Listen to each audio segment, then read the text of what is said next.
बोलती पुस्तके. ज्यांना वाचनाचा नाद त्यांना बोलती पुस्तके घाली साद.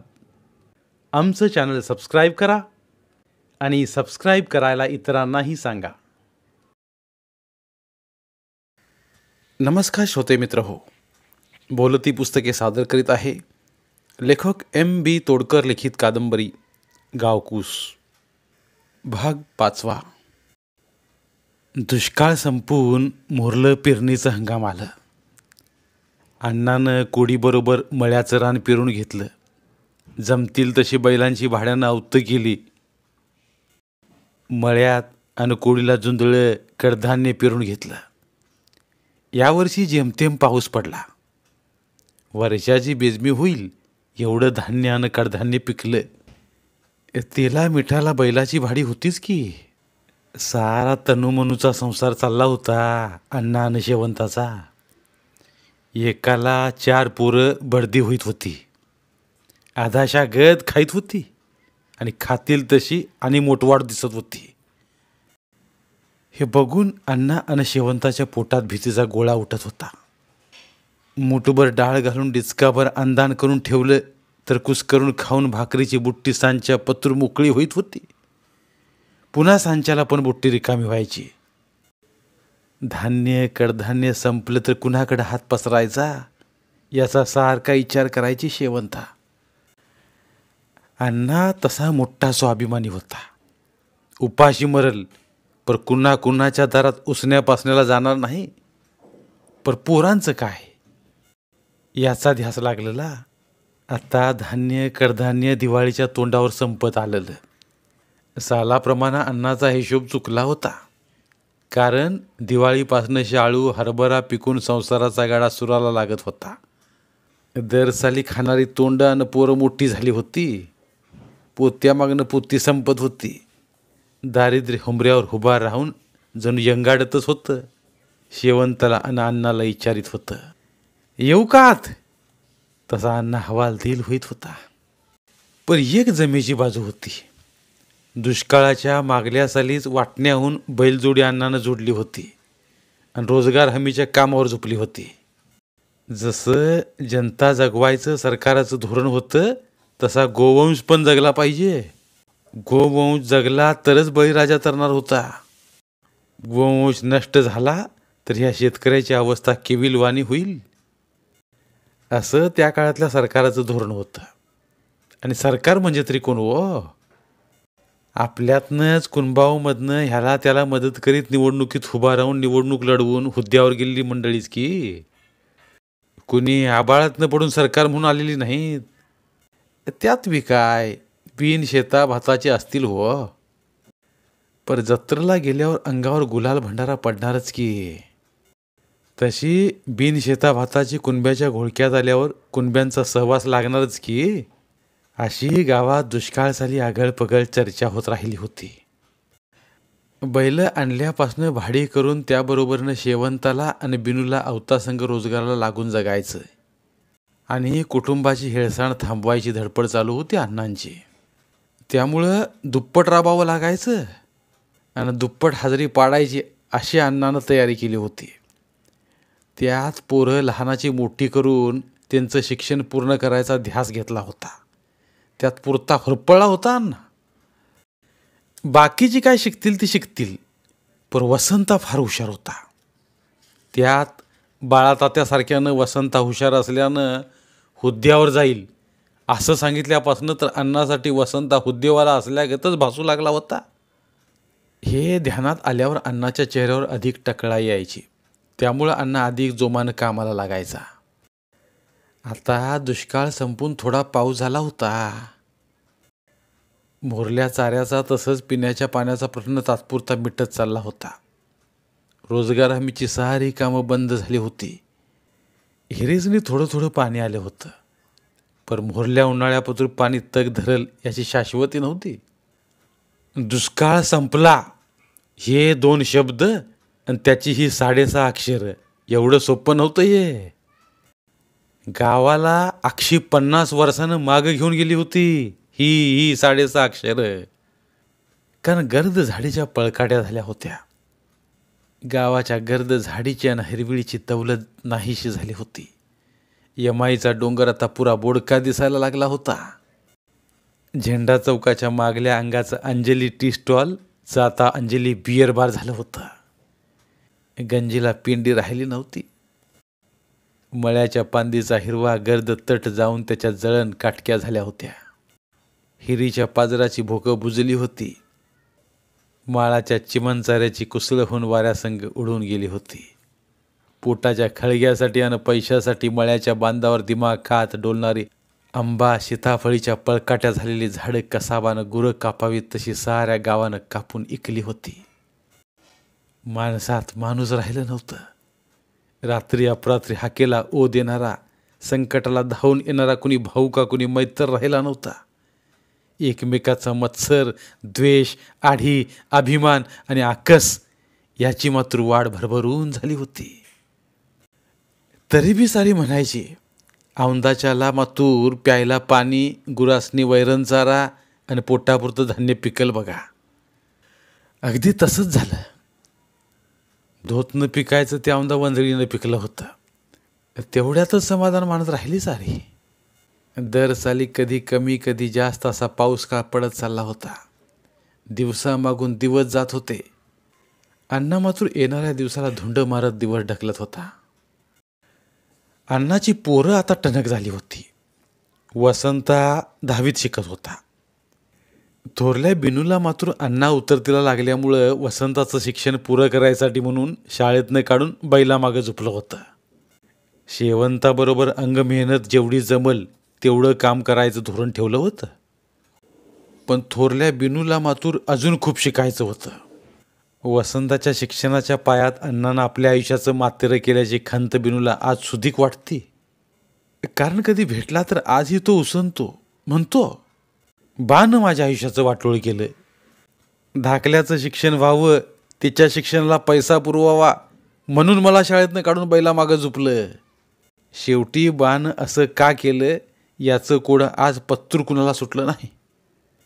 शाळा सोडून 4-5 वर्ष झालेला बिनू म्हणायचा, ते काही नाही, मी पण शाळा शिकणार, मी पण अधिकारी होईन, मला पण सावलीला पंख्याखाली बसून काम करायची संधी मिळेल, असा बिनू नेहमी बळायचा. त्याला 2 शिव्या सोडून अण्णा आणि शेवंता गप्प करायचे. काही वेळेला समजूत काढून गप्प बसवायची. म्हणायचे, अरे वसंता शिकला तर त्यो काय तुला सुखात ठेवीलच की, तुझ्याबरोबर साऱ्यांचाच उद्धार करील. मग असं सांगितल्यावर बिनूचा रुसवा निघायचा आणि पुण्यांदा कामाला लागायचा. मग त्यो दिवसामागून दिवस जात होतं. आता उन्हाळ्याचं दिवस होतं. पोराठोरांची परीक्षा होऊन शाळासनी पण सुट्ट्या लागलेल्या. आज गावदेवीच्या लक्ष्मीची जत्रा भरलेली. साऱ्या गावात आनंदाचं वातावरण झालं होतं. आज देवीचा पहिला निवद, त्यामुळं सारी आनंदात होती. पै पाहुणं सगळं सोयरं मित्रमंडळी गोळा झालेली. प्रत्येकाचं घर माणसाने ठेचलं होतं. लांबची पाहुणी मंडळी मुक्कामाला होती. काही मंडळी जेवणावळीमध्ये तर काही देवीच्या पालखीमध्ये गुंतून पडली होती. या साली पाऊस पाणी जरा बरं झालेलं, त्यामुळं यात्रा कमिटीने रेटा देऊनच वर्गणी गोळा केलेली. झेंडा चौकातल्या पारकट्ट्यावर आज रातच्याला 10 वाजता कला म्युझिकल नाईट कोल्हापूर यांचा बहारदार कार्यक्रम यात्रेच्या निमित्तानं ठेवण्यात आला होता. त्यामुळे प्रत्येकाची जेवणखाण उरकून कार्यक्रमाला जायची लगबग दिसत होती. मंदिराच्या उजव्या अंगाला गावातल्या लेकीबाळी बाजारहाट आणि जत्रेची मजा लुटत होती. खेळणी बांगड्यांची दुकानं मांडलेली, भेळवाले, आईस्क्रीमवाले, प्रसादाचे चिरमुरे, बत्ताशे यांची दुकानं सजवली होती. त्या ठिकाणी बायकापुरांचा नुसता कालवा दिवसभर चालू होता. संध्याकाळी पालखीच्या प्रदक्षिणा होईपतूर सारा गलकानं गोंधळ शांत झालेला. पुन्हा पालखी प्रदक्षिणा संपल्यावर पुन्हा गोंधळ आणि जत्रेचा गलका ऐकू येऊ लागला. रात्रीचं 9 वाजलेलं. सारी जेवणखान, पालखी आणि देवीचा निवेद आटपून सारं शिवगाव झेंडा चौकातल्या पटांगणात कार्यक्रमासाठी गोळा झालं. रात्रीचं 10 वाजा आलेलं. सगळं पटांगण बायानं माणसाने आणि पोरापुरीने खचाखच भरलेलं. पाय ठेवाय जागा उरली नव्हती. बाळा तात्याच्या हस्ते नारळ वाढवून कार्यक्रमाला सुरुवात होणार हे शिवगावकरांनी काही नवं नव्हतं. 10 वाजले तरी बी तात्या स्टेजवर नव्हतं. त्यामुळं सारी तात्यांच्या वाटेकडे डोळे लावून होती. उतारवय झालेलं तात्या दोघांच्या खांद्याच्या आधारानंच विंगेतनं स्टेजवर दाखल झालं. पंचक्रोशीतला आणि गावातला प्रेक्षक वर्ग तात्या स्टेजवर दाखल झाल्याबरोबर एकदम शांत चिडी चुप झाला. शिट्ट्या गलका थांबला होता. तात्याने हात उंचावून प्रेक्षकांना शांततेत कार्यक्रम पार पाडायची सूचना दिली. यात्रा कमिटीलाही बारीक लक्ष ठेवून कार्यक्रम सुरळीत होण्यासाठी बजावलं. त्यामुळं साऱ्या कमिटीतला प्रत्येक मेंबर रिचार्ज झाला. तात्याने नारळ वाढविला. शिट्ट्या टाळ्या आणि पुन्हा गलका सुरू झाला. आता लगेच कार्यक्रमाला सुरुवात होणार अशी प्रत्येक प्रेक्षकांनी आणि गावकऱ्याची आशा मावळली. कारण तात्याने माईक हातात घेतला होता. एरवी कुठल्याही अशा कार्यक्रमाला नारळ वाढवल्यानंतर शांतपणे घरी निघून जाणारं तात्या आणि काय जाहीर करणार याची उत्सुकता साऱ्यांना लागून राहिली. तात्याने माईक हातात घेतला तेवढ्यात एक 15-16 वर्षाचा एक चुणचुणीत मुलगा तात्यांच्या जवळ स्टेजवर येऊन उभा राहिला. यात्रा कमिटीनं त्या पोराला ड्रेसिंग रूममधनं आणलं होतं. तात्या बोलू लागलं तशा साऱ्याने माना वर करून तर काही गुडघ्यावर उठून तात्यांचं बोलणं ऐकू लागले. आपल्या गावाची आज जत्रा आहे, त्यासाठी हा संगीताचा कार्यक्रम आयोजित केला आहे. योगायोगानंच 4 दिवसापूर्वी 10वी परीक्षेचा निकाल झाला आहे. कुणाला माहीत असेल नसेल तर आपल्या गावचं एक होतकरू पोरग वसंता म्हणजे भावशांनाचं पोरग यानं 10वी बोर्डाच्या परीक्षेत जिल्ह्यात पहिला नंबर मिळवून आपल्या गावाची शान वाढवली. त्याचबरोबर त्याचा वडील भावशांना आणि आई शेवंता यांचाही त्या यशात मोठा वाटा आहे. यात्रा कमिटीच्या वतीनं आणि सगळ्या गावाच्या वतीनं त्याचा भव्य सत्कार करायचं ठरवलं आहे. 501 रुपये आणि लक्ष्मी देवीची जत्रा असल्यानं लक्ष्मी मातेची चांदीची मूर्ती भेट देऊन त्याचा सत्कार करीत आहोत. यासाठी वसंताचा वडील भावसाहेबनंही इथं स्टेजवर यावं असं म्हटल्यावर भावशांनाचा ऊर भरून आला. तेवढ्या माणसातनं वाट काढीत अण्णा स्टेजवर हजर झाला. तात्याने वसंताचा हार गुच्छ देऊन सत्कार केला. अण्णाच्या साक्षीनं लेकराचा भर स्टेजवर गावासमोर झालेला सत्कार लांब बायकात बसली शेवंता डबडबल्या डोळ्यानं बघत होती. पदरानं आनंदानं अश्रू पुसत होती. मनोमन शंभू महादेवन लक्ष्मी मातेची प्रार्थना करीत होती. सत्कार झाल्यावर तात्या बोलत राहिलं. पुढं म्हणालं, या पांढरीचा धनी शंभू महादेव आणि लक्ष्मी मातेचा कृपाप्रसाद या लेकराला मिळाला आहे. मोठ्या कष्टानं आणि हलाखीत दिवस काढून एका बळीराजानं हे रोपटं लावलंय. मोहरं आपल्या घराण्याचं आणि त्याचबरोबरीनं साऱ्या गावाचं नाव मोठं करील. त्याचबरोबरीनं घरादाराचा उद्धार होईल. आणि असं आपल्या गावातनं एक एक पोर चमकलं तर साऱ्या गावाचा उद्धार झाल्या बिगा राहायचा नाही. अशी मी आशा बाळगतो आणि मी थांबतो. जय हिंद, जय महाराष्ट्र आणि जय शिवगाव. तात्यांचं बोलणं संपलं. पडदा पडला. तो पुढचा कार्यक्रम सुरू होण्यासाठीच. एकच गलका झाला. शिट्ट्या टाळ्या आणि कार्यक्रमाला सुरुवात झाली. पडदा बाजूला झाला. शिट्ट्या टाळ्या झाल्या. नमन गीत झालं. बहारदार कार्यक्रमाला सुरुवात झाली. तात्याने आधीच बजावल्यानं यात्रा कमिटी ही कार्यक्रमावर बारकाईनं लक्ष ठेवून होती. मध्येच डाव्या कोपऱ्यातनं टार्गेट पोरांची चुळबुळ चाललेली. डाव्या कोपऱ्यातनं 5-25 पोरं टाळ्या शिट्ट्या आणि गोंधळ करत वत्सलाच्या थिरकत्या नाचाला प्रतिसाद देत डान्सच्या तालावर नाचत होती. शिट्ट्या टाळ्यांचा गजर चालू होता. त्या 25 भर टार्गेट पोरांच्या घोळक्यानं नाचतानाच कोणीतरी नेम धरून वत्सलाच्या उघड्या पाठीवर खडाच मारला. नियम धरल्या गत मारला खडा, वत्सलाला लागल्या बरोबर गाणं जाग्यावर थांबून नाचात रमान झालेली वत्सला हिरमुसून ड्रेसिंग रूममध्ये शिरली. आणि ही बातमी कार्यक्रमाच्या संचालकांनी यात्रा कमिटीत सांगितली. त्याबरोबर यात्रा कमिटीचा अध्यक्ष राजाराम पाटील यांनी स्टेजवरून खड्या सुरात त्या पोरासनी तंबी देत सांगितलं, यापुढं कार्यक्रम होईस्तोवर कार्यक्रमात कुणी अडथळा आणल्यास कायदेशीर कारवाई करून पोलिसांच्या ताब्यात दिलं जाईल. आणि यापुढचा कार्यक्रम शांततेत झाला पाहिजे. यात्रा कमिटी त्या टार्गेट पोरासनी हाकलून बी लावू शकत नव्हती, कारण गावातले काही टार्गेट बांधची पोरं होती त्यात. मुख्य म्हणजे रावसाहेब चव्हाणाचं पोरगं मोहरं होतं गोंधळ करण्यात. त्यामुळं यात्रा कमिटीनं सबुरीनं घेतच कार्यक्रम पार पाडायचं ठरलं होतं. तरी बी आदनमधनं कोपऱ्यात गोंधळ व्हायचा. पण यात्रा कमिटी वरचेवर शांत राहण्याच्या सूचना देत राहिली होती. गाव तसं फार मोठं नव्हतं, त्यामुळं 10वी पतूर शाळा होती गावात. मोरलं शिक्षण तालुक्याला किंवा जिल्ह्याला. ज्याची परिस्थिती बऱ्यापैकी त्यांची पोरं हॉस्टेलला किंवा 2-4 जणात भाड्यानं खोली घेऊन शिकत होती. मध्यम परिस्थिती असणाऱ्यांची पोरं एसटीनं ये जा करायची. तात्यांचा चिरंजीव सयाजी पण जिल्ह्याला शेतकी कॉलेजात 12वीचं शिक्षण घेत होता. जत्रेनिमित्त गावी आलेला सयाजी आणि वसंताची गाठभेट झाली. शिक्षणाचं महत्त्व, उच्च शिक्षणातलं बारकावं, पुढच्या करिअरबाबत चर्चा केली दोघांनी.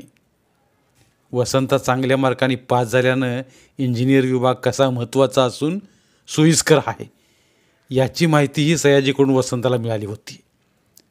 आणि त्यासाठी कुठं आणि कसं ॲडमिशन मिळवायचं याची माहिती सयाजीला असल्यामुळं वसंतानं इंजिनियर विभागात जायचं नक्की केलं. सयाजी वसंतापरास 2 वर्षानं मोठा होता. पण लहानपणापासून लपंडाव, सुरपाट्या, विट्टीदांडू असलं खेळ एकत्र खेळायला सवंगडी होता. शिक्षणाच्या निमित्तानं परत सयाजीचा सहवास लाभणार, त्यामुळे वसंता पण खुशीत होता. त्या दोघांची गट्टी असल्यामुळं सयाजीचा वसंताच्या आईवडिलाबरोबरच एक वेगळ्या प्रकारचा घरोबा होता. त्यामुळं सयाजीचं वसंताच्या घरचं येणं जाणं होईत होतं. दिसा मासा अन्नाची पोरं बढती होईत होती, तशी पमा देखील आता भरात येत होती. भरदार, उंचापुरी बांधेपट्टी, नजरेत भरणारं लावण्य, चाफेकळी नाक, गोल गोबरं गुलाबी गाल, त्या गालावर पडणारी छोटीशी खळी तिच्या सौंदर्यात भर घालीत होती. ती आत्ताशी 14 वर्षांची झाली होती. वसंताच्या घरी सयाजीचं येणं जाणं वाटलं होतं. सयाजी आणि पमाची नजरानजर होईत होती. नुकताच तारुण्याच्या उंबरट्यावर पाय ठेवलेला सयाजी पमाला बघून अस्वस्थ होईत होता. घरचा पैलवानकीचा वारसा जपलेला होता. 10वी नंतर शिक्षणाबरोबरच व्यायामाचा छंद असला सयाजी एकदम डौलदार दिसू लागला होता. कुरळं केस, रिकीवनं घोटलेली बांधेपट्टी, वज्रासारखे राकटन केसाळ मनगट आणि त्या मनगटावर काळ्या दोऱ्यांचा कंडा सयाजीच्या रूपाची शोभा वाढवीत होता. नुकतंच मिसरूड आणि दाढीचं खूट दिसायला लागलेलं. उंचच्या उंच गोरा पानगडी साऱ्या गावच्या मनात भरत होता. तरुणपणातला तात्या ज्यांनी बघितला होता तिनं तर सयाजीमध्ये तात्यांच्या छटा बघायला मिळत होत्या. बसणं, उठणं, चालणं, अदबीनं वागणं आणि प्रसंगी करारी होणं, या साऱ्या तात्याच्या छटा गावकऱ्यांना सयाजीमध्ये जाणवत होत्या. घरची गर्भश्रीमंती असली तरी कुणाशी कधी आगळीक नव्हती. आडमुठेपणा, आतताईपणा, विनाकारण क्लेशदायक वागणं कधी दिसलं नव्हतं सयाजीचं. भारीतलं तलम आणि तुस्त कपडे, कधी इनशर्ट तर कधी भरजरी कपडे असा पोशाख असायचा. गावाचा तसंच पंचकृषीचा भावी नेता म्हणून सारी बघायची सयाजीकडं.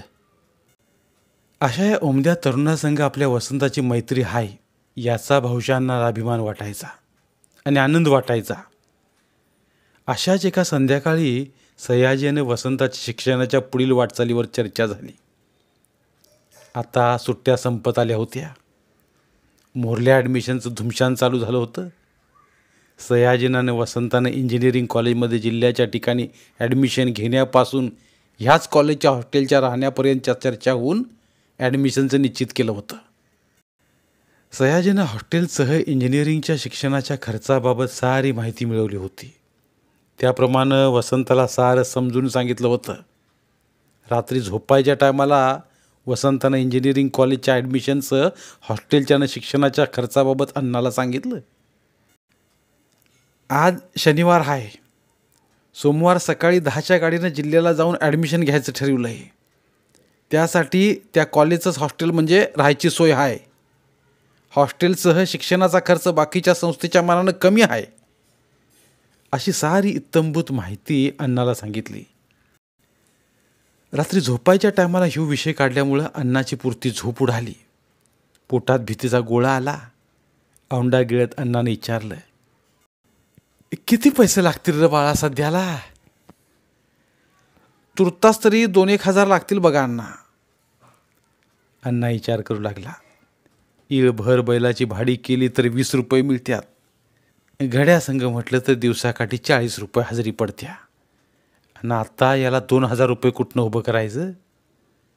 अण्णाच घोर लागून राहिला. बरं घरातलं काहीतरी किडूक मिडूक विकावं तर तसलं बी काय घरात नव्हतं. अण्णानं शेवंताला हाक दिली. माळी घरात झोपायच्या तयारीत असली शेवंता सोप्याला आली. ह्यो वसंता काय म्हणतोय ते बघ. उद्या सोमवारी जिल्ह्याला इंजिनिअरकीचं शिक्षण घ्यायला निघालाय त्यो, आणि त्यासाठी सध्याला त्याला 2,000 रुपये लागणार आहेत. यावर शेवंता म्हणाली, अरे बाळा, तुला लई मार्क पडल्यात, तू लई हुशार आहेस, पर कमी पैशाचं मोरलं शिक्षण असं काय नाही काय रे बाळा? वसंता म्हणाला, आई, त्याच्यापेक्षा बी महागडं शिक्षण हाय. डॉक्टरी हाय, वकिली हाय, त्याला लई वर्ष शिकावं लागतंय. शिकून बी कुठे 40च्या वर जम बसतोय. हे सारं सयाजीकडनं कळलंय मला. तवर तुमचं आणि भावंडांचं कसं व्हायचं याचा विचार करूनच सयाजीनं आणि मी ठरवलं इंजिनियर व्हायचं. 5-6 वर्ष शिकलं की लगेच नोकरी लागते बघ मला. मग अण्णा आणि तू सुखानं दिवस काढशीला. आणि मग भावंडांचं रे काय? शेवंता वसंताला थांबवत म्हणाली, आई, त्यांना तर काय सोडणार आहे का वाऱ्यावर? त्यांना पण हाताला हात धरून वर आणणारच की ह्या गाळातनं. वयानं थकलेल्या आणि निराश झालेल्या अण्णाच्या चेहऱ्यावर क्षणभर तेज आलं. बरं, मग आता पैशाचा बंदोबस्त कसा करायचा का शेवंता? अण्णाने विचारलं. असं करूया, खोंडाच्या आणि बैलाच्या खरेदी विक्रीतलं काय 2-1 हजार राहिलेलं कुठं पोस्टात का कुठं ठेवलं होतं ना आपण? अहो, ह्या गोष्टीला आता 5-7 वर्ष होऊन गेली. अजून राहत्यात होय ते पैसे. त्याच टायमाला पोस्टातनं काढून त्या पैशाचं पदरात एक लेख आहे म्हणून 2-3 सोन्याचं डाग घेतलं नव्हतं का? पाटल्या, टीक, अंगठी आणि पैंजण असं काय बाय घेतलं नव्हतं का? शेवंताचं बोलणं अण्णाला ऐकू येत होतं, पण लक्ष भलतीकडंच होतं. पैशाचं काय करायचं? एवढ्या दिमाखात गावामोहरं सत्कार झालेलं पोरगं पैशासाठी शिक्षणापासून वंचित राहिलं तर गावातली लोक शान घालतील तोंडात, या विचारात अण्णा घडून गेला होता. पैशाच्या विचारानं रात्रभर काळजी करत झोपी गेला. धन्यवाद. उर्वरित कादंबरी पुढील भागात. मराठीतील प्रतिभावंत लेखकांचं साहित्य, कथा, कादंबऱ्या ऐकण्यासाठी आमचं बोलती पुस्तके हे चॅनल सबस्क्राईब करा. आणि मराठी साहित्याचा प्रसार करण्यासाठी प्रत्येक मराठी माणसाला सबस्क्राईब करण्यासाठी आवाहन करा. आणि बोलती पुस्तके या साहित्य चळवळीत सहभागी व्हा. आपले पुन्हा एकदा धन्यवाद.